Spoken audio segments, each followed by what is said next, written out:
Happy New Year, Brittany. Happy New Year, Karen. How are you? I'm good. I'm good. I'm having a great start to the new year. So it's only a Love few it. days in. So that's Okay. positive. Okay. It's positive. But I think, it's going to be a good year. How about you? I agree. It is going to be a good year. I actually started the New Year's off sick. So, New Year's Eve, I was on my couch, gross, congested, all Oh, sorts of things. But it's only up from here. the, you know what? That's a great way to look at it. If that Well, we is the also way that we're started off the starting year off. with some good news. Did we now? Yeah. Mina also started the year off well. Oh, hey, She's, Nina, it's your first new year it with your is. new mommy. She's ready. I know she's ready for a nap. So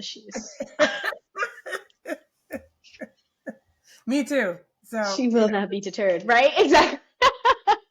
I could use a nap right now too. All right. As a matter of fact, we need to bring back naps. We need to have Yes. a midday, respite to just recharge Hmm. us and get us going. As a matter of fact, I think if corporations adopted this, they'd get workers to work longer hours. Mm. So it has a benefit to them. I agree. Yeah. A nap room, incredibly helpful. Exactly. Exactly. So, let's bring back naps this year. Block them into your calendar. You don't have to name it nap. You can Yeah. just have a one-on-one meeting with yourself and your eyelids. There you go. What they was the block they put like work time or like the focus time. Focus time. Focus time. Can have a nice little restorative section there. Yeah, I've seen those things on. I think you can buy them on Amazon. You put them under your desk. It's like a little hammock Yes, for nap time. I like But it. if it feels excessive, like you should be able to just go to your bed or a couch. The couch is a really great place for a nap. Invest in a good Couches couch. are great for a nap. Yeah. Yeah. Anyway, last year we saw a lot of changes happening, particularly with DEI, and we talk a lot Yes. about that and how it relates to leadership and marketing and things of that nature. And so, particularly towards the end of the year, we saw a lot of these huge companies roll back their DEI programs, which we obviously feel is the wrong move. But we Yep. started out the year with one major company, one of the largest in the world, the fifth largest in the world, saying, no, we're not rolling anything back. We're keeping it. Yeah. And outside of, ideologically speaking, a lot of these companies believe that rolling back these policies are going to somehow insulate them or shield them from anti DEI proponents and shield them from any sort of litigation, which is not actually the case and it may backfire. We don't know. We We don't don't know. know. We don't know. But the Costco board of directors said, Hmm. hey, we will evaluate what you're saying, which you should do, right? And they did evaluate it and they came back and were like, no, actually, we believe in our DEI program. We don't believe that it's violating any legal, rules and regulations. And we believe it's good for our business. And so, in fact, they went further and said, and we believe that you don't really care about our people and our business, but you more so care about your political agenda. And so we're not going to bend the knee to that. Thanks, but no thanks. So, two things that I want to point out because this is what you just stated is so incredibly important. First, that it was a unanimous vote by the board, Mm, right? There was no dissension, one band, one sound.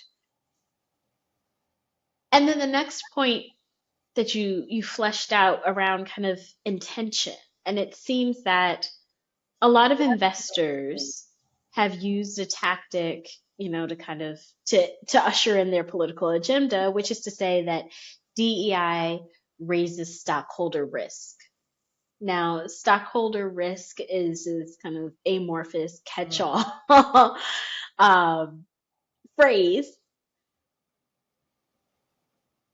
to highlight a number of things. And like I said before, the stockholder risk in this particular case could be litigation coming from anti DEI proponents who believe that DEI is creating unfairness or inequity throughout the workforce, despite all of the evidence to the contrary.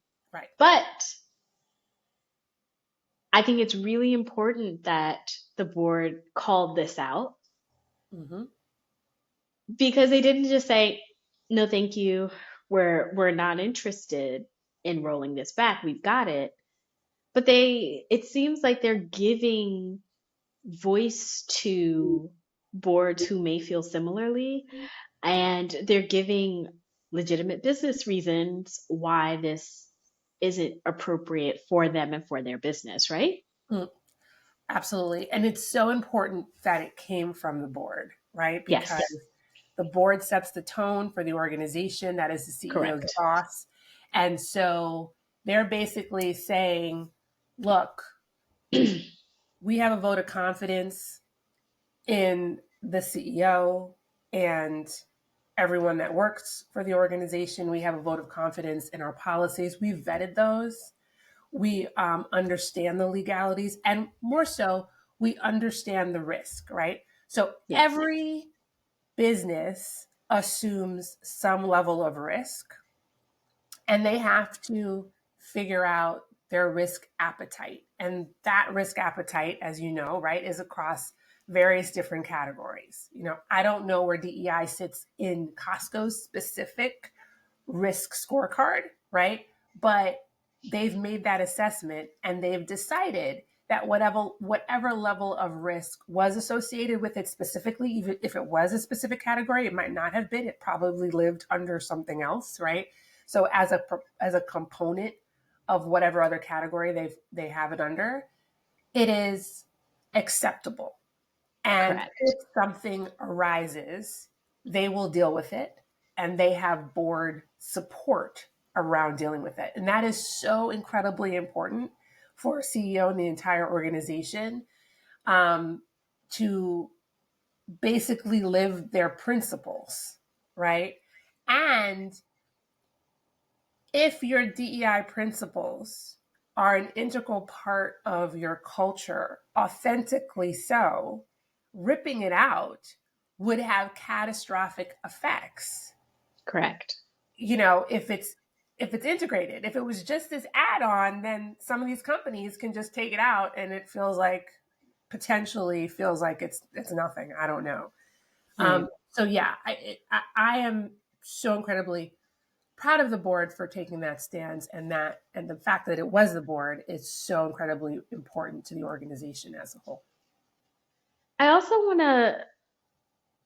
to highlight or kind of peek behind the veil at how this was brought up, right? Because this proposal came to the board through a Costco shareholder, which is the National Center for Public Policy Research. Yeah. And they're a conservative think tank, right? Like you said, this is proprietary research where the end or the means really kind of justify the end, right? The conclusion is always going to be the DEI is bad, right, and harmful to business. And so then working from there, then they supplement with their alleged research. And so looking at some of the information coming from the proposal, because the DEI roles, the policy, it's not just a CDO, right? It's not just a chief diversity officer, right? It's embedded. They have people in communities. That sounds pretty inclusive. That sounds like something you would, to your point, would want to keep and not yank out and rip out of the organization's identity. They have policies, they have goals, right? This is not fluff. This is not about, just simply making everyone feel good. Right. There's a mission here Mm-hmm. Right. Right. to expand, grow, and deepen trust in Costco as a brand, as a go-to brand, both for people who currently work for Costco, people who are interested in working for Costco, and people who are interested in buying from Costco. Yeah. And their community is quite broad, right? It's about being representative Hmm. of the entire community through various different facets of their people, culture, and operations, essentially. Correct. So, how do you do that without being intentional about that representation across the board? One of the things that I'm particularly a huge proponent of when I even talk about marketing is that there's multiple domains of influence that just marketing has across the organization to impact DEI, right? They just Hmm. don't always realize that they have this impact, around it. So everything from, yes, the talent to supplier diversity to the advertising to even board relations, right? And so, Yes, you know, if a company is really thinking about those core principles throughout their organization, it's not something that you can just say is destructive when it is, in fact, been intentionally additive to their growth and prosperity as an organization. absolutely. Absolutely. And I was just thinking, as you were mentioning, really kind of reflecting the entirety of the community. Us right here recording, we're a community, right? And we live in two separate states, close, Hmm. but separate states. Right. So I live in a state where we don't have self-service, right? I say, we don't pump gas, we pump fists in New Jersey, but, So jealous. Okay. right? But you live in a state that, you know, has self-service, right? So Yeah. if we were to solely go from my perspective, you would be left out of that conversation, Hmm. right? If I were to say, well, at the E word, we don't pump our gas, we pump our fist. The next time you're at the gas station, you'll be waiting a while, right? So when we think about DEI, when we're deconstructing DEI, for those who are listening, first of all, you're probably listening because you're not scared of DEI. But if you're curious, right, if you're unfamiliar, it is not this scary, obscure, guilt ridden premise on the way that organizations should run their businesses.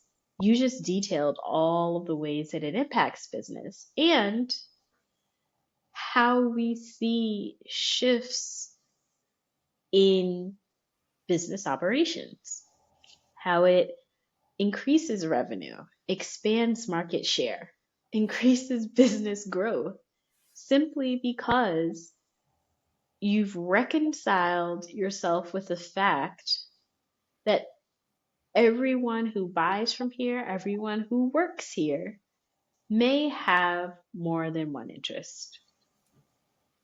Absolutely. Right. And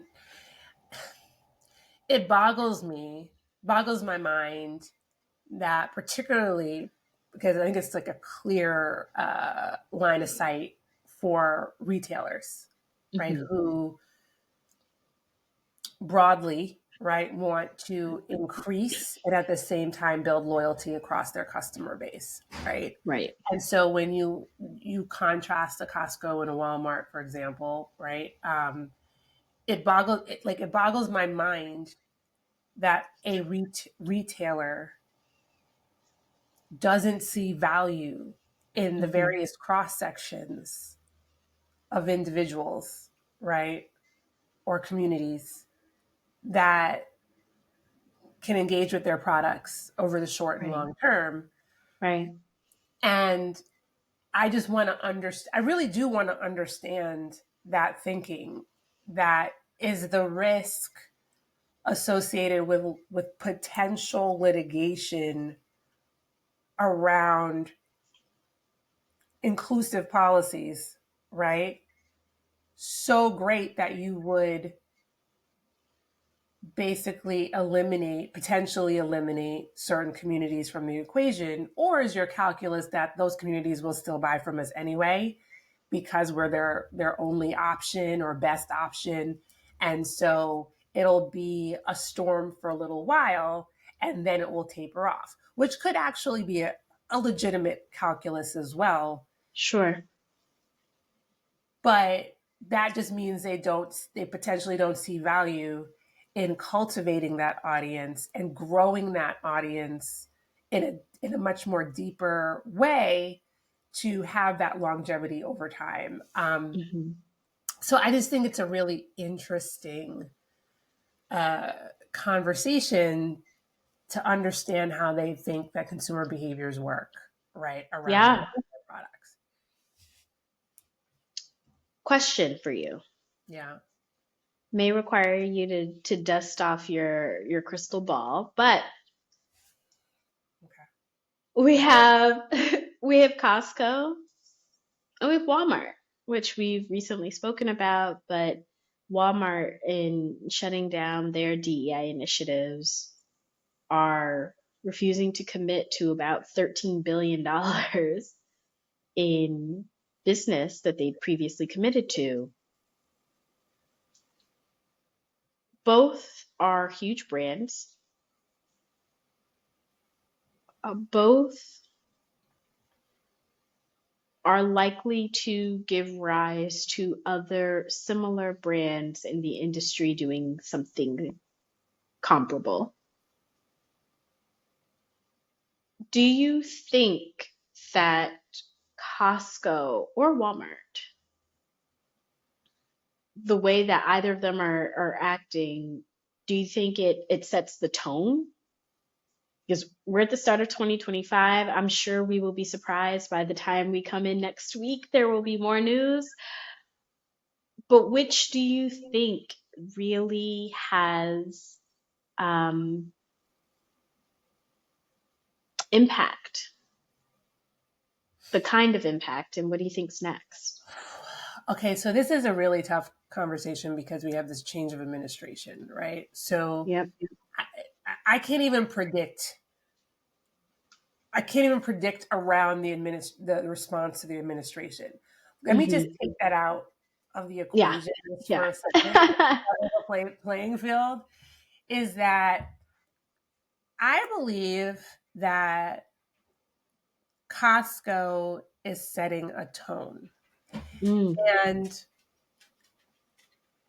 I'm hoping that other organizations and their boards see that, because what we have seen around this push to remove DEI in some ways is a bullying tactic, right? It is mm, just like the board of directors at Costco said, it's a political agenda. It's not really a people agenda, right? And right. so we need more boards to think about their organizations and their people and their longevity, and to not be bullied into pulling something that's genuinely part of their culture and their profitability, right?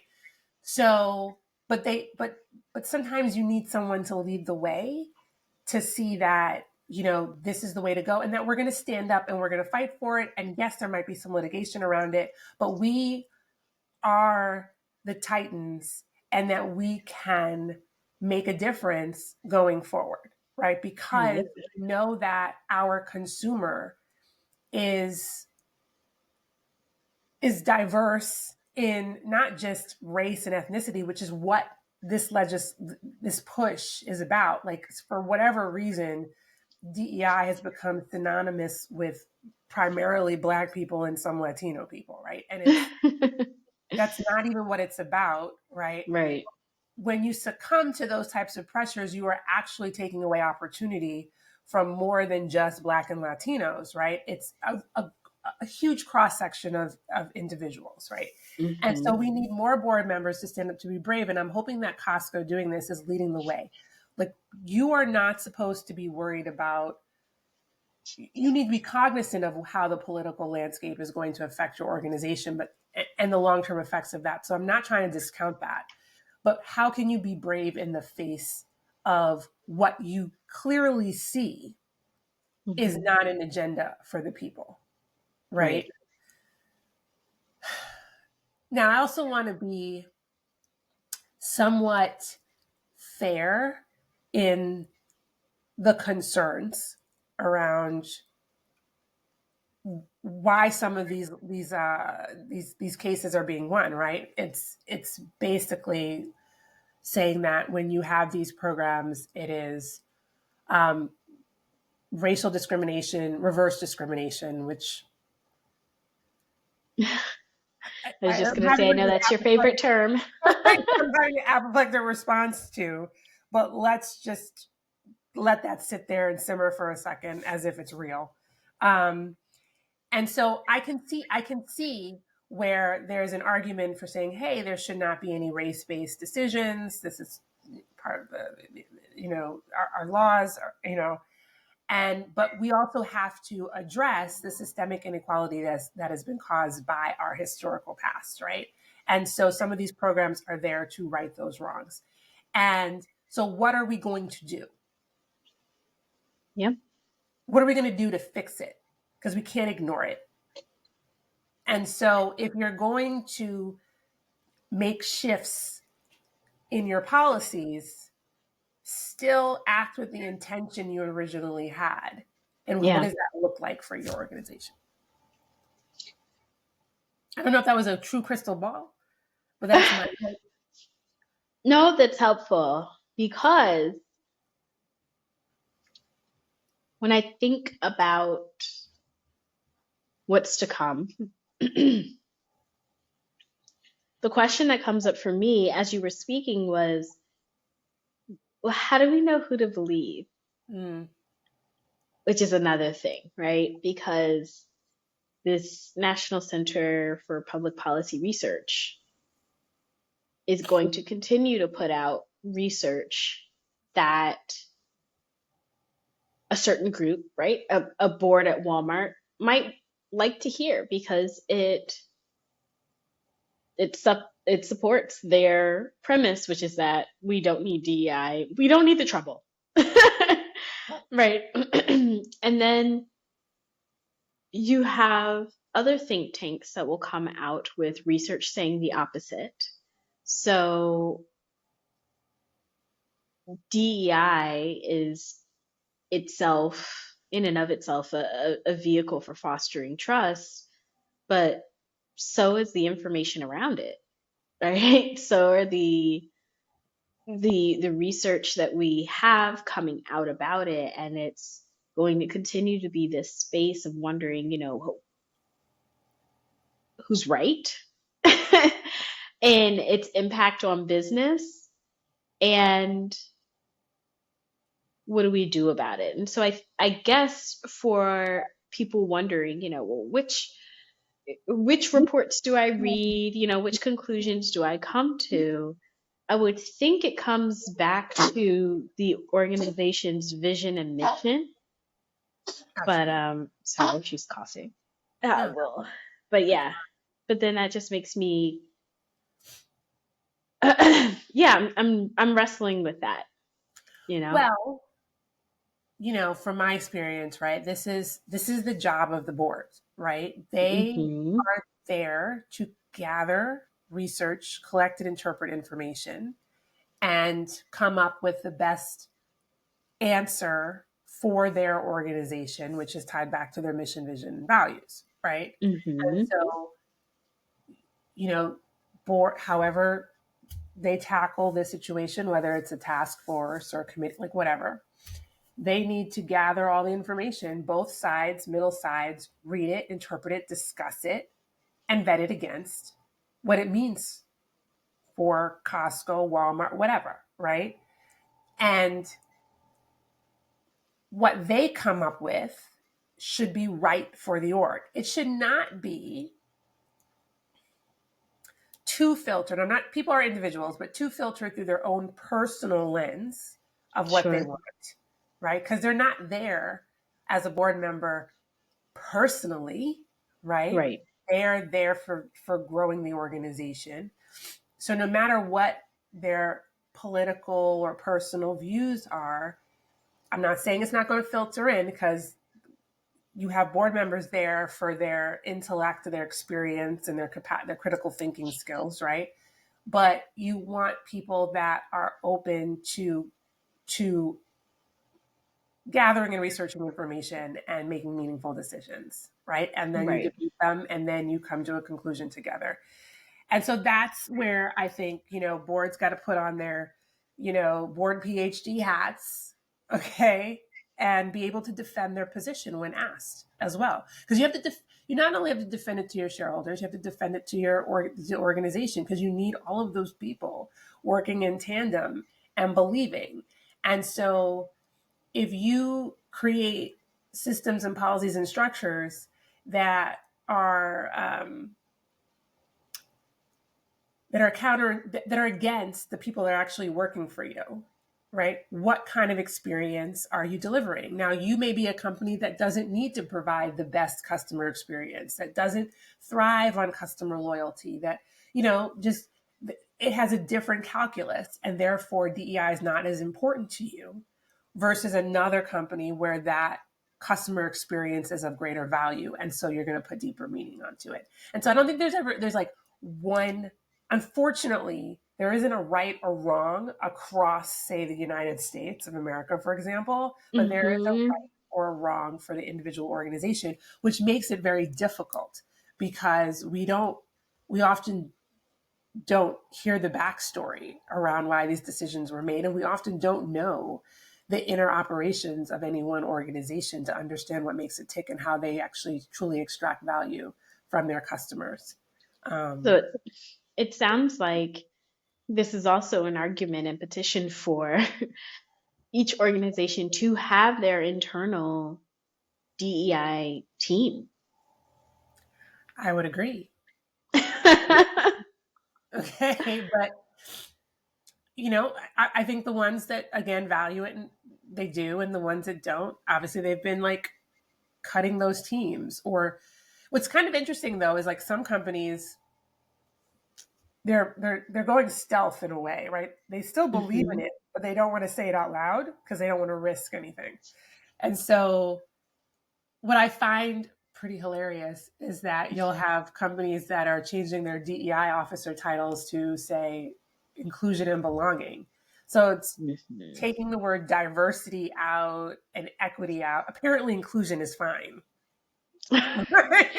Right, which, although, inclusion means that you would have to perceive and appreciate on some level the differences, Yeah. And that's the you stealth know, way of doing it, which within I it. Yeah.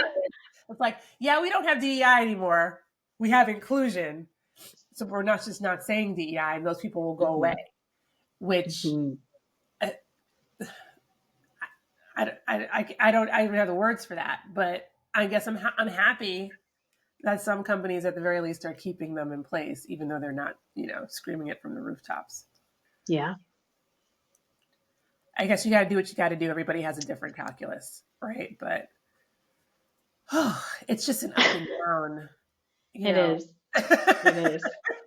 It is, but that's why we're here, because we're here to keep those of you who are riding the waves of uncertainty, as we all are, Yeah, especially as it comes to DEI. We're keeping focus exactly. on We're not most going to let it go important away. questions. Yes, and we're always going to talk about it.